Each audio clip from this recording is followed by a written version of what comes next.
നമസ്കാരം. ആനന്ദ് ന്യൂസിലേക്ക് എല്ലാ മാന്യ പ്രേക്ഷകർക്കും സ്വാഗതം.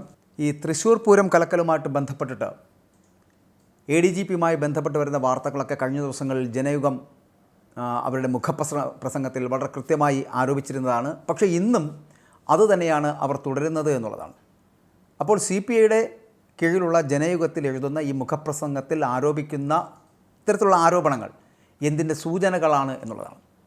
അതായത് ADGP അന്ന് തൃശ്ശൂർ പൂരത്തിൻ്റെ ദിവസം സ്ഥലത്തുണ്ടായിട്ടും ഇടപെടാത്തത് ദുരൂഹമല്ലേ? ആ അന്വേഷണത്തിൻ്റെ റിപ്പോർട്ടിനെതിരെ CPI രംഗത്തെത്തിയിരിക്കുന്നത് ADGP സ്ഥലത്തുണ്ടായിട്ടും ഇടപെടാത്തത് എന്തുകൊണ്ടാണ്, അത് ദുരൂഹമല്ലേ എന്ന് ചോദിച്ചുകൊണ്ടാണ്. മറ്റൊന്ന്, സേവാഭാരതിയുടെ ആംബുലൻസിൽ സുരേഷ് ഗോപി എത്തിയത് ദുരൂഹമാണ് എന്ന് തന്നെയാണ് ഇപ്പോൾ ജനയുഗത്തിൽ എഴുതിയ മുഖപ്രസംഗത്തിൽ ആരോപിക്കുന്നത് എന്നാണ്. അതായത് തൃശ്ശൂർ പൂരം കലക്കലുമായി ബന്ധപ്പെട്ട അന്വേഷണ റിപ്പോർട്ടിൽ നിലപാട് കടുപ്പിച്ചുകൊണ്ട് CPI രംഗത്തെത്തിയിരിക്കുന്നു. അന്വേഷണ റിപ്പോർട്ട് ആശയക്കുഴപ്പങ്ങൾക്ക് വഴിവെക്കുന്നു എന്നുള്ള തലക്കെട്ടിൽ തന്നെയാണ് CPIയുടെ മുഖപത്രമായ ആ പാർട്ടി മുഖപത്രമായിട്ടുള്ള ജനയുഗത്തിൽ എഴുതിയ മുഖപ്രസംഗത്തിൽ രൂക്ഷ വിമർശനം ഉന്നയിച്ചിരിക്കുന്നത് എന്നുള്ളതാണ്. ക്രമസമാധാന ചുമതലയുള്ള ADGP സ്ഥലത്തുണ്ടായിട്ടും ഇടപെടാത്തത് ദുരൂഹമാണ് എന്നും ക്രമസമാധാന പാലനത്തിലെ അനുഭവ സമ്പത്ത് പ്രശ്നപരിഹാരത്തിന് ഉപയോഗിച്ചില്ലെന്നും ആ ലേഖനത്തിൽ വളരെ കൃത്യമായി വിമർശിക്കുകയാണ്. തൃശ്ശൂർ പൂരത്തിൻ്റെ ചുമതല മുഴുവൻ ജൂനിയറായിട്ടുള്ള ഉദ്യോഗസ്ഥനെ ഏൽപ്പിച്ചത് ശരിയല്ല എന്നും പൂരം അലങ്കോലപ്പെടുത്തിയവരെ വെള്ളപൂശുന്ന കണ്ടെത്തലാണ് ADGP തന്നെ അന്വേഷിച്ച് നൽകിയ റിപ്പോർട്ടിലുള്ളത് എന്നും മുഖപ്രസംഗത്തിൽ വളരെ കൃത്യമായി ആരോപിക്കുന്നുണ്ട്. റവന്യൂ മന്ത്രിയുടെ പോലും യാത്രാ സൗകര്യം നിഷേധിച്ചപ്പോൾ സുരേഷ് ഗോപിക്ക് വഴിയൊരുങ്ങിയത് എങ്ങനെയാണ്? സേവാഭാരതിയുടെ ആംബുലൻസിൽ സുരേഷ് ഗോപി എത്തിയത് എന്തുകൊണ്ടാണ്? അത് ദുരൂഹമല്ലേ? അന്വേഷണ റിപ്പോർട്ട് അനിശ്ചിതമായി വൈകിയതിൽ അടക്കമുള്ള ദുരൂഹതയാണ് അതിലൂടെ പറയുന്നത്.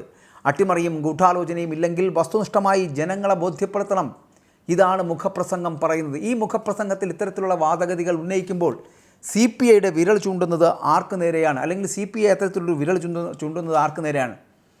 CPIക്ക് ലഭിക്കുന്ന ഒരു സുവർണാവസരം, അല്ലെങ്കിൽ അത് കിട്ടിയപ്പോഴുള്ള ഒരു ഒളിയുദ്ധം എന്ന് വേണമെങ്കിൽ നമുക്കിതിനെ പറയാം. അങ്ങനെ പറയേണ്ടിയിരിക്കുന്ന ഒരു സാഹചര്യമാണ്. PV അൻവറിൻ്റെ അജണ്ട ഏറ്റുപിടിച്ചുകൊണ്ട് ജിഹാദി കള്ളക്കടത്ത് ലോബിയുടെ താല്പര്യങ്ങളൊക്കെ വൃഥ ആവർത്തിക്കുന്ന ഒരു പ്രസ്ഥാനമായി ഇന്ന് CPI മാറിയിരിക്കുന്നുണ്ടോ എന്ന് ചോദിക്കേണ്ടിയിരിക്കുന്നു. പക്ഷേ സുൽകുമാറിൻ്റെ തോൽവി ഏൽപ്പിച്ച ഒരു ആഘാതമുണ്ടല്ലോ തൃശ്ശൂരിൽ. ആ ആഘാതത്തിൽ നിന്ന് കർമാധിപ സ്ഥാനത്ത് അനിഷ്ടകാരിയായി നിൽക്കുന്ന മുഖ്യമന്ത്രിയോടുള്ള ഒരു ഒളിയുദ്ധമാണ് സത്യത്തിൽ ഇതിനെ നമുക്ക് കൽപ്പിക്കേണ്ടി വരുന്നത് എന്ന് പറയേണ്ടിയിരിക്കുന്നു.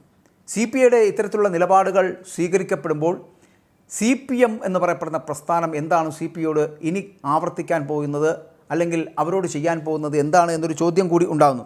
നേരായിട്ടുള്ള ഒരു രാഷ്ട്രീയ പ്രവർത്തനം ചെയ്യുന്ന ഒരുപിടി ആൾക്കാർ ഉള്ളപ്പോൾ അത്തരത്തിലുള്ള CPI എന്ന് പറയപ്പെടുന്ന പ്രസ്ഥാനം എന്തുകൊണ്ടാണ് ഇങ്ങനെ ഒളിയുദ്ധങ്ങൾ ചെയ്യുന്നത് എന്നുള്ള ചോദ്യം ആവർത്തിച്ചുകൊണ്ടേയിരിക്കുകയാണ്. അങ്ങനെ ഒളിയുദ്ധങ്ങൾ ചെയ്ത് മുന്നോട്ട് പോകേണ്ട കാര്യം CPIക്കുണ്ടോ? അങ്ങനെ CPIയും CPMും തമ്മിൽ ഒരു ശീതസമരം നടക്കുന്നുണ്ടോ? അങ്ങനെ ശീതസമരം നടക്കുന്നുണ്ടെങ്കിൽ അതെന്തുകൊണ്ടാണ്?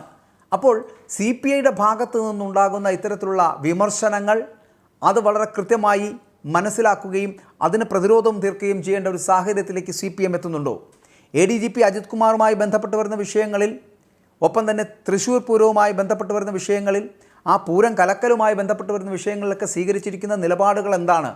ആ നിലപാടുകളിൽ വെള്ളം ചേർക്കുന്ന ഒരു സമീപനം CPM ചേർക്കുന്നുണ്ടോ? അങ്ങനെ ചേർക്കുന്നുണ്ടെങ്കിൽ CPM അത്തരത്തിലുള്ളൊരു സമീപനം സ്വീകരിക്കുകയാണെങ്കിൽ അത് CPI ഇതിനെ നഖശിഖാന്തം എതിർക്കുകയും ചെയ്യും. ഇതിനുള്ളിൽ നിന്ന് നമുക്ക് മനസ്സിലാക്കാൻ കഴിയുന്നത് CPI എന്ന് പറയപ്പെടുന്ന പ്രസ്ഥാനം ഇടതുപക്ഷ ജനാധിപത്യ മുന്നണി എന്ന് പറയപ്പെടുന്ന സംവിധാനത്തിൽ നിന്ന് പിന്നോട്ട് പോകാൻ താല്പര്യപ്പെടുന്നുണ്ടോ?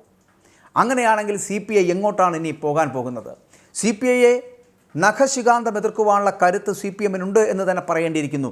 അങ്ങനെ വളരെ കൃത്യമായിട്ടുള്ള രീതിയിൽ ചില വെളിപ്പെടുത്തലുകൾ നടത്തുകയും ചില ഇടപെടലുകൾ നടത്തുകയും ചെയ്താൽ CPI എന്ന് പറയുന്ന പ്രസ്ഥാനത്തിനെ ഇടതുമുന്നണി എന്ന് പറയപ്പെടുന്ന മുന്നണി സംവിധാനത്തിൽ നിന്ന് പാടെ നിഷ്കാസനം ചെയ്യേണ്ടി വരും എന്നുള്ള കാര്യത്തിൽ സംശയമില്ല. അങ്ങനെയാണെങ്കിൽ പുറത്തേക്ക് പോകുന്ന CPI ഇനി ഏത് മുന്നണിയുടെ ഭാഗമാകും? മറ്റൊന്നും ചിന്തിക്കാനില്ല. ഐക്യജനാധിപത്യ മുന്നണിയുടെ അല്ലെങ്കിൽ UDFൻ്റെ ഭാഗമാകുക എന്നുള്ളതല്ലാതെ CPIയുടെ മുന്നിൽ മറ്റു വഴികളൊന്നുമില്ല. പക്ഷേ അങ്ങനെ വരികയാണെങ്കിൽ CPI എന്ന് പറയപ്പെടുന്ന പ്രസ്ഥാനവും CPMും തമ്മിലുള്ള ഇത്രയും നാളത്തെ കറകളഞ്ഞ കമ്മ്യൂണിസ്റ്റ് ബന്ധം കളയേണ്ടി വരില്ലേ എന്നൊരു ഒരു ദുസ്സൂചന കൂടി അതിൽ നിന്നുണ്ടാകുന്നുണ്ട്. അങ്ങനെ ഒരു വലിയ ദുസ്സൂചനയുടെ ഭാഗമായിട്ട് മാറുന്നുണ്ടോ എന്ന് നമ്മൾ അന്വേഷിക്കേണ്ടിയിരിക്കുന്നു. നമുക്കിൽ നിന്ന് മനസ്സിലാക്കാൻ കഴിയുന്നത് ഒറ്റ കാര്യമാണ്.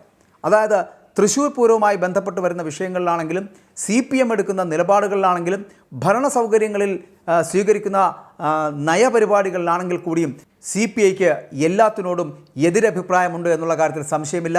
ആ എതിരഭിപ്രായങ്ങൾ നൽകുന്നത് കൂടുവിട്ട് കൂടേറാനുള്ള ഒരു മത്സരത്തിൻ്റെ ഭാഗമായിട്ടാണോ എന്നുള്ളതാണ്. അതായത് മുന്നണി സംവിധാനം ഇടതുപക്ഷ ജനാധിപത്യ മുന്നണിയിൽ നിന്ന് CPI UDF എന്ന് പറയപ്പെടുന്ന ഐക്യ ജനാധിപത്യ മുന്നണിയിലേക്ക് ചേക്കേറാൻ ഒരുങ്ങുന്നു എന്നുള്ള സൂചന കൂടി അതിൽ നിന്ന് വരുന്നുണ്ട്.